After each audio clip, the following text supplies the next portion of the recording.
Hurmatli pensionerlar, bugungi ma'lumotni e'tiborsiz qoldirmang. Bu gaplar faqat bir guruh odamlarga emas, pensiya olayotgan har bir kishiga, shuningdek ota-onasi yoki yaqinlari pensiyada bo'lgan oilalarga ham tegishli. Men bugun sizga pensiya to'lovlari, qayta hisob-kitob, hujjatdagi xatolar, bank kartalari, kompensatsiyalar va eng muhimi, pulingizni yo'qotib qo'ymaslik uchun nimalarga e'tibor berish kerakligini aniq tushuntirib beraman. Iltimos, hoziroq kanalga obuna bo'ling va videoga like bosing. Chunki bunday ma'lumotlar vaqtida yetib bormasa, odamlar o'zlariga tegishli pulni ololmay qolishi, ortiqcha yugurishi yoki firibgarlarga aldanishi mumkin. Men masalani oddiy tilda, hayotiy misollar bilan bosqichma-bosqich tushuntiraman. Avval pensiya masalalarida ko'p ishlar qog'oz hujjat, mahalla, ish joyidan olingan ma'lumotnoma, arxivdan topilgan yozuvlar orqali hal qilinar edi. Pensioner biror muammo chiqsa, avval pensiya bo'limiga borardi, keyin bankka borardi, keyin sobiq ish joyiga yoki arxivga yuborilardi. Ba'zan birgina stajni tasdiqlash uchun odam bir necha hafta, hatto oylar davomida hujjat yig'ardi. Hozir esa ko'p jarayonlar elektron bazalar orqali tekshirilmoqda. Bu yaxshi tomoni bilan qulay. Ayrim ma'lumotlar avtomatik ko'rinadi. Ayrim to'lovlar kartaga tushadi. Ayrim arizalarni onlayn yoki davlat xizmatlari markazi orqali berish mumkin. Lekin shu bilan birga yangi xavflar ham paydo bo'ldi. Bazada ism-sharif xato yozilgan bo'lishi mumkin. Pasport ma'lumotlari yangilanmagan bo'lishi mumkin. Bank kartasi muddati tugagan bo'lishi mumkin. Telefon raqami boshqa odam nomida bo'lishi mumkin. Natijada pul vaqtida tushmaydi yoki pensioner nima sababdan to'lov kechikayotganini tushunmay qoladi. Men ko'p uchratadigan holat shuki, odam pensiya chiqayotgan deb o'ylaydi. Lekin aslida uning ish stajidagi bir davr hisobga olinmagan bo'ladi. Masalan, 1972 yildan 1906 yilgacha zavodda ishlagan, lekin arxiv yozuvida familiyasining bir harfi boshqacha yozilgan. Yoki ayol kishi turmushga chiqqandan keyin familiyasini o'zgartirgan, lekin eski mehnat daftarchasidagi familiya bilan hozirgi pasportdagi familiya o'rtasida bog'lovchi hujjat topshirilmagan. Bunday mayda ko'ringan xatolar pensiya miqdoriga bevosita ta'sir qiladi. Yana bir muhim o'zgarish shuki, pensiya pullari kuponlarda bank kartalariga o'tkaziladi. Bu pensioner uchun qulay. Lekin karta xavfsizligi bo'yicha savod bo'lmasa, katta muammo tug'iladi. Telefon orqali pensiyangiz oshdi, tasdiqlash kodi ayting. Kartangiz blok bo'ladi. Kompensatsiya tushiramiz degan qo'ng'iroqlar ko'paygan. Men qat'iy aytaman, hech qaysi rasmiy tashkilot sizdan telefon orqali karta kodi, SMS kodi, PIN kod yoki kartaning orqa tarafidagi maxfiy raqamni so'ramaydi. Birinchi navbatda har bir pensioner o'z pensiyasi qanday hisoblanganini bilishi kerak. Ko'pchilik davlat o'zi hisoblaydi, demak to'g'ri deb o'ylaydi. Albatta, tizim bor, mutaxassislar bor, qonuniy tartib bor. Lekin har qanday hisob-kitob ma'lumotlarga tayanadi. Agar ma'lumot to'liq bo'lmasa, hisob ham to'liq bo'lmaydi. Shu sababli pensiya miqdorini tekshirish uyat emas, ortiqcha talabchanlik ham emas. Bu o'z haqingizni bilishdir. Masalan, bir erkak kishi 62 yoshga to'lib pensiyaga chiqdi. U 34 yil ishlaganman deb hisoblaydi. Lekin tizimda 22 yil staj ko'rindi. Nega? Chunki u 1990 yillarda kichik korxonada 6 yil ishlagan, ammo korxona tugatilgan. Arxivga ma'lumot to'liq topshirilmagan. Agar u mayli, shuncha bo'lsa ham bo'lar desa, har oy kamroq pensiya oladi. Faraz qilaylik, stajdagi farq sababli oyga 1020 ming so'm kam chiqdi. 1 yilda bu 1 million 440 ming so'm bo'ladi. 5 yilda esa 7 million so'mdan oshadi. Bu oddiy raqam emas, bu dori-darmon, kommunal to'lov, oziq-ovqat puli. Ikkinchi masala, pensiya turini to'g'ri tushunish kerak. Yoshga doir pensiya bor, nogironlik pensiyasi bor, bo'g'uvchisini yo'qotganlik pensiyasi bor. Har birining sharti, hujjati va hisoblash usuli boshqacha. Ba'zan odam o'ziga qaysi to'lov foydaliroq yoki qaysi asosda murojaat qilish kerakligini bilmaydi. Masalan, boquvchisini yo'qotgan oila a'zosi o'z vaqtida murojaat qilmasa, huquqi bo'lsa ham to'lov kechikishi mumkin. Yoki nogironlik guruhi qayta ko'rikdan o'tish kerak bo'lgan muddatda hujjat yangilanmasa, to'lovda uzilish paydo bo'ladi. Uchinchi masala, pensiyaga qo'shimcha to'lovlar va imtiyozlar. Ko'pchilik faqat asosiy pensiyani biladi. Lekin ayrim toifalarga ustamalar, kompensatsiyalar, kommunal imtiyozlar, dori-darmon bo'yicha yengilliklar yoki ijtimoiy yordamlar berilishi mumkin. Men bu yerda hammaga bir xil pul beriladi demayman. Chunki har bir to'lovning o'z sharti bor. Lekin pensioner o'z hududidagi mahalla, tuman ijtimoiy himoya organlari, pensiya bo'limi va davlat xizmatlari markazidan o'ziga tegishli imkoniyatlarni aniqlashtirishi zarur. Eng avvalo, pensiyasi yaqinda tayinlangan yoki pensiyaga chiqish arafasida turgan odamlar tekshirishni kechiktirmasin. Chunki birinchi hisob-kitobda xato ketgan bo'lsa, uni vaqtida ko'tarish osonroq. Hujjatlar yangi topshirilgan bo'ladi. Mutaxassislar ishni eslaydi. Yetishmayotgan ma'lumotni tezroq topish mumkin. Ikkinchi guruh, ish staji bir nechta joyda bo'lganlar. Masalan, odam kolxozda ishlagan, keyin zavodda ishlagan, keyin xususiy korxonada ishlagan, keyin yakka tartibda faoliyat yuritgan. Bunday holatda har bir davr alohida tasdiqlanishi kerak. Mehnat daftarchasidagi yozuv, ish haqi ma'lumotnomasi, arxiv hujjati, soliq yoki sug'urta badallari haqidagi ma'lumotlar muhim bo'lishi mumkin. Uchinchi guruh, familiyasi, ismi yoki otasining ismi o'zgarganlar. Ayollar orasida bu juda ko'p uchraydi. Nikoh guvohnomasi, ajrim guvohnomasi. Familiya o'zgarganini tasdiqlovchi hujjat bo'lmasa, eski ish stajini hozirgi shaxsga bog'lash qiyinlashadi. Bir harf farqi ham muammo bo'lishi mumkin. Masalan, mehnat daftarchasida Karimova Dilbar deb yozilgan. Pasportda Karimova Dilbarxon bo'lsa, ba'zan qo'shimcha tasdiq talab qilinadi. 4-guruh, bank kartasi orqali pensiya oladiganlar. Karta muddati tugagan bo'lsa, karta yo'qolgan bo'lsa, telefon raqami almashtirilgan bo'lsa, bank ilovasiga boshqa odam kirgan bo'lsa, darhol bankka murojaat qilish kerak. Pensiya puli tushmay qolsa, avval sababini aniqlang. To'lov yuborilganmi, bank qabul qilganmi, karta faolmi, hisob raqami to'g'rimi? Bitta tashkilotdan ikkinchisiga yurishdan oldin savollarni aniq qo'yish kerak. Agar pensiya har oy o'z vaqtida tushayotgan bo'lsa, karta faol bo'lsa, hujjatlaringiz tartibda bo'lsa, stajingiz bo'yicha ilgari tekshiruv o'tkazgan bo'lsangiz, har kuni idora yurish shart emas. Lekin yiliga kamida bir marta o'z holatingizni tekshirtirish foydadan xoli emas. Ayniqsa pensiya miqdori oshirilganda. Indeksatsiya bo'lganda yoki yangi qarorlar chiqqanda o'z to'lovingiz qanday o'zgarganini bilib qo'yish kerak. Ortiqcha vahima qilmaslik kerak bo'lgan yana bir holat. Pensiya 1-2 kun kechiksa. Ba'zan bank tizimida texnik kechikish bo'lishi mumkin. Bayram kunlari, dam olish kunlari, hududiy to'lov grafiklari ta'sir qilishi mumkin. Lekin kechikish 5-7 kundan oshsa yoki atrofdagilar olgan bo'lib, sizga tushmagan bo'lsa, kutib o'tirmang. Avval bankdan hisob holatini biling, keyin pensiya to'lovini amalga oshiruvchi organ bilan bog'laning. Birinchi misol, Toshkent viloyatida yashovchi pensioner ayol 31 yil ishlagan, lekin pensiya hisobida 25 yil ko'rsatilgan. Sababini tekshirganda, uning 1994-1990 yillardagi ish davri korxona arxivida boshqa familiya bilan saqlangani ma'lum bo'lgan. Ayol nikoh guvohnomasini, mehnat daftarchasini va arxiv ma'lumotnomasini olib bordi. Natijada staj qayta ko'rib chiqildi. Faraz qilaylik, pensiyasi oyiga bilt taqdimi 1000 so'mga oshdi. Bu bir qarashda juda katta puldek ko'rinmasligi mumkin. Lekin bir yilda 2.160.000 so'm. Pensioner uchun bu juda muhim. Ikkinchi misol. Samarqandda yashovchi erkak kishi pensiyasini kartadan olardi. Unga telefon qilib, sizga qo'shimcha kompensatsiya tushadi. SMS kodni ayting deyishgan. U kodni aytgan va kartasidagi pul yechib olingan. Bunday holatda bank ham, huquqni muhofaza qiluvchi organlar ham tekshiradi. Lekin pulni qaytarish har doim ham oson bo'lmaydi. Shuning uchun men har doim aytaman. Kod aytish mumkin emas. Hatto qo'ng'iroq qilgan odam o'zini bank xodimi, pensiya xodimi yoki davlat xizmati vakili deb tanishtirsa ham. Uchinchi misol. Qashqadaryoda yashovchi pensioner erkak 1990 yillarda dehqon xo'jaligida ishlaganini stajga qo'shtirish uchun murojaat qildi. U qo'lida faqat eski mehnat daftarchasi bor deb o'ylagan. Keyin ma'lum bo'ldiki, tuman arxivida xo'jalikning ish haqi vedomotlari saqlangan. Shu hujjatlar asosida bir necha yil staj tasdiqlandi. Agar u arxivda baribir topilmaydi deb umuman murojaat qilmaganida o'ziga tegishli hisobni ola olmay qolardi. 4-misol.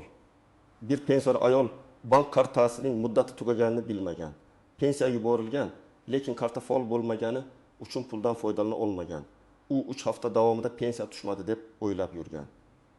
Bankka borgach, yangi karta ochildi va hisobdagi pul ko'rindi.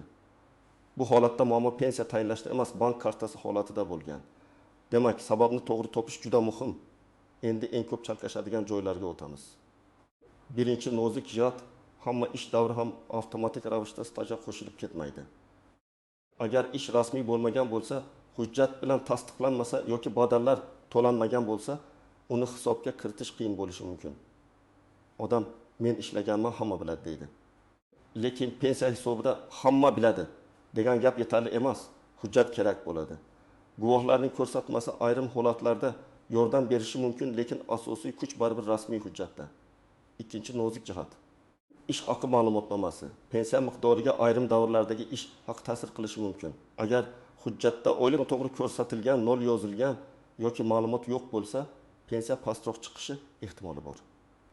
Shuning uchun arxivdan faqat ishlagan degan ma'lumot emas, kerak bo'lsa ish haqi bo'yicha ham ma'lumot olish zarur. Uchinchi nozik jihat, boshqa davlatda ishlagan davrlar. Ko'pchilik Rossiya, Qozog'iston yoki boshqa davlatlarda ishlagan. Bunday davrlar bo'yicha xalqaro kelishuvlar, hujjat tasdiqlash tartibi, tarjima va rasmiylashtirish talablari bo'lishi mumkin. Har bir holatda alohida tekshirish kerak. Oddiy nusxa yetmasligi, apostol yoki konsullik tasdig'i talab qilinishi mumkin. Men bunday vaziyatda o'zboshimchalik bilan hujjat tayyorlamaslikni, avval pensiya organdan aynan qanday shakl kerakligini yozma yoki aniq og'zaki tartibda bilib olishni tavsiya qilaman. 4-chi nozik jihat, nogironlik bo'yicha to'lovlar. Nogironlik muddatsiz belgilanganmi yoki qayta ko'rik sanasi bormi? Buni albatta bilish kerak. Qayta ko'rik sanasi o'tib ketsa, to'lovda uzilish paydo bo'lishi mumkin. Odam sog'lig'i sababli yugura olmasligi mumkin. Lekin yaqinlari oldindan yordam berishi, tibbiy hujjatlarni tayyorlashi, poliklinika va tibbiy mehnat ekspertiza tartibini aniqlash kerak. 5-chi nozik jihat. Pensioner vafot etganda olinmay qolgan pensiya yoki dafn puli bilan bog'liq tartiblar. Bu og'ir mavzu, lekin hayotiy. Yaqinlar ko'pincha nima qilishni bilmaydi. Bunday holatda o'lim guvohnomasi, qarindoshlikni tasdiqlovchi hujjatlar, bank yoki pensiya organi talab qiladigan ariza kerak bo'lishi mumkin. Har bir holatda muddatlarga e'tibor berish zarur. Chunki kechikish ortiqcha hujjat va tushuntirish talab qilishi mumkin. 6-chi nozik jihat. Pensioner ishlashda davom etsa, ba'zi odamlar pensiyaga chiqqandan keyin ham ishlaydi. Bu holatda ish beruvchi bilan rasmiy munosabat, soliq va badallar, mehnat shartnomasi, daromad ma'lumotlari muhim. Ayrim to'lovlar yoki imtiyozlarda ishlayotgan yoki ishlamayotgan pensioner maqomi farq qilishi mumkin. Shuning uchun pensiyadaman, endi ish hujjatlari ahamiyatsiz deb o'ylamaslik kerak. Men alohida urg'u beraman. Hozir pensionerlar firibgarlar uchun eng zaif guruhlardan biri bo'lib qolgan. Chunki ko'pchilik davlatdan qo'ng'iroq bo'ldi deb ishonaveradi. Bank kartasi texnikasini yaxshi bilmaydi. Qo'rqitsa shoshilib qoladi. Firibgarlar odatda 3 xil usul ishlatadi. Birinchisi, pensiyangiz oshdi, tasdiqlang deyishadi. Keyin SMS kod so'rashadi. Ikkinchisi, kartangiz bloklanadi, hozir tekshirmasangiz pulingiz kuyadi deb qo'rqitishadi. Uchinchisi, sizga bir martalik yordam puli chiqdi deb havola yuborishadi. Odam havolaga kirib, karta ma'lumotlarini yozadi va puldan ayriladi. Mening qat'iy qo'ydam shunday: SMS kodni hech kimga aytmang. Karta raqamini ham imkon qadar begona odamga bermang. PIN kodni hech qachon aytmang. Telefoningizga kelgan havolalarga kirib karta ma'lumotlarini kiritmang. Agar kimdir hozir aytmasangiz pulingiz yo'qoladi desa, bilingki, bu juda shubhali. Rasmiy tashkilotlar odamni bunday shoshirmaydi. Endi nima qilish kerakligini aniq aytaman. Birinchi qadam, hujjatlaringizni bir joyga yig'ing.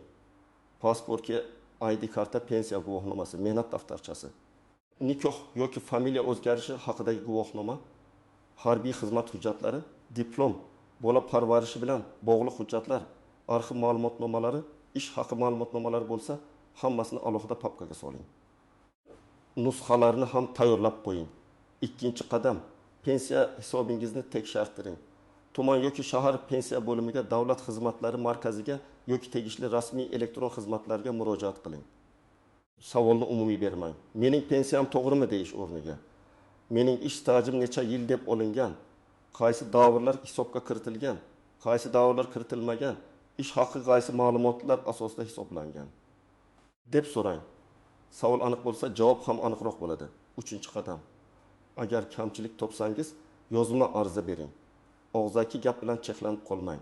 Arizada ism-sharifingiz, pasport ma'lumotingiz, manzilingiz, telefon raqamingiz, pensiya turi va muammo mazmunini yozing. Masalan, 1996-1992 yillarda falon korxonada ishlagan davrim pensiya stajiga kiritilmagan deb hisoblayman. Ushbu davrni tekshirib, pensiya miqdorini qayta hisoblab berishingizni so'rayman. Arizaga hujjat nusxalarini ilova qiling. 4-qadam, arizani topshirganingizni tasdiqlovchi hujjat oling. Agar davlat xizmatlari markazi orqali topshirsangiz, ariza raqami bo'ladi. Agar idoraga topshirsangiz, kirim raqami qo'yilgan nusxa yoki qabul qilinganini tasdiqlovchi belgi so'rang. Bu keyin javobni talab qilish uchun kerak bo'ladi.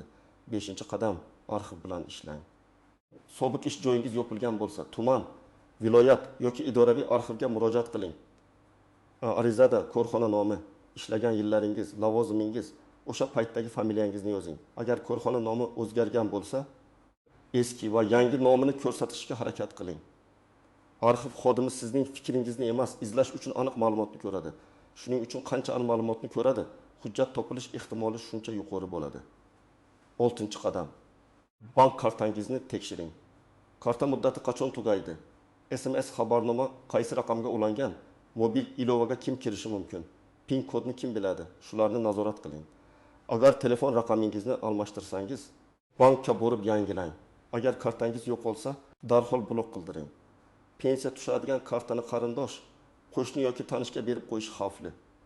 Yordam kerak bo'lsa ham, nazorat o'zingizda yoki ishonchli qonuniy vakilda bo'lsin. 7-qadam, har bir to'lovni yozib boring. Oddiy daftar tuting. Qaysi oyda qancha pensiya tushdi? Qo'shimcha to'lov bo'ldimi? Ushlab qolish bo'ldimi yozing. Agar bir oyda summa kamroq tushsa, sababini darhol so'rang. Ba'zan qarzdorlik, ijro hujjati, bank xizmati yoki boshqa ushlab qolishlar bo'lishi mumkin. Pensioni pul kamayganini sezadi, lekin sababini bilmasa, muammoni hal qila olmaydi. 8-qadam, yaqinlaringiz bilan kelishib oling. Agar ota-onangiz pensiyada bo'lsa, ularning hujjatlarini tekshirishga yordam bering. Lekin ularning kartasi va pulga ehtiyotkor munosabatda bo'ling. Pensionerning roziligisiz kartadan foydalanish oilaviy nizo va huquqiy muammoga olib kelishi mumkin. Eng to'g'ri yo'l rasmiy ishonchnoma yoki bank tomonidan belgilangan qonuniy tartib orqali yordam berishdir. Agar pensiya qayta hisoblanishini so'ramoqchi bo'lsangiz, arizada hissiyot bilan emas, fakt bilan yozing. Menga kam berishyapti deb yozishdan ko'ra, 1979-1985 yillardagi ish davrim hisobga olinmagan, ushbu davrning mehnat daftarchasi va arxiv ma'lumotnomasi asosida stajga qo'shishni so'rayman deb yozish kuchliroq. Agar ish haqi bo'yicha savol bo'lsa, pensiya hisoblashda qaysi yillardagi ish haqi olinganini ma'lum qilishingizni va mavjud ish haqi ma'lumotnomam asosida qayta ko'rib chiqishingizni so'rayman deb yozing. Agar bank bilan bog'liq muammo bo'lsa, bankka yozma murojaatda falon sanada pensiya to'lovi kelishi kerak edi, hisob raqamimga tushmagan yoki foydalanish imkoniyati bo'lmagan. Hisob holati va to'lovning qayerda ushlanib qolganini tushuntirib berishingizni so'rayman deb yozish mumkin.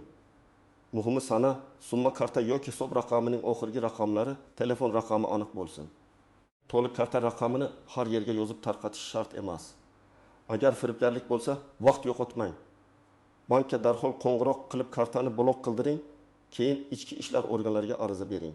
Telefon raqami, qo'ng'iroq vaqti, SMS matni, pul yechilgan sana, summa, bankdan olingan ma'lumotlarni saqlang. Uyaldim, aytmayman deb yurish eng yomon yo'l.